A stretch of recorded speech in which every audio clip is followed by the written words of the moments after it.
Hey guys, so I'm sitting here in my car thinking. Yeah, just thinking. But I was thinking about how big our God is.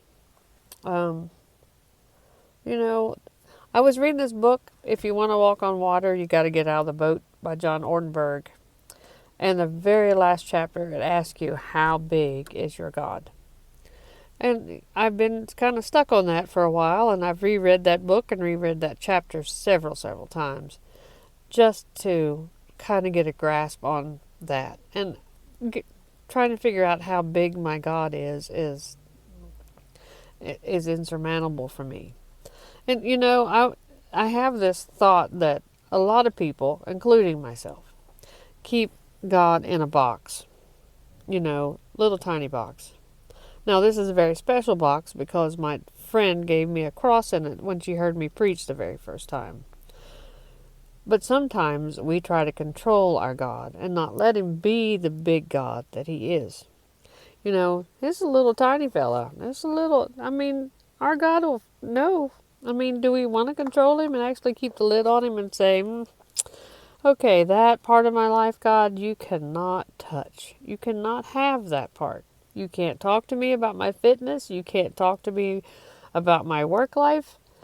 Only parts that I want to let you in, then I'll take the lid off and not confine you. But is that truly scriptural? Because in Malachi 3, verse 6, it says, I am the Lord your God, I do not change. So we serve the same big God that created this universe. We serve the same big God that helped Abraham and Sarah and showed them the covenant. We serve the same big God that led Moses to Pharaoh when Moses didn't want to go to Pharaoh. We serve the same God that put his son on a cross for our life.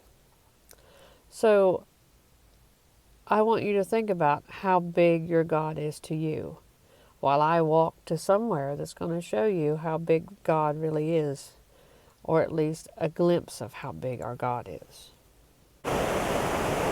This, my dear friends, is Falling Springs in Virginia. This truly shows you that our Creator is bigger than the little box I showed you.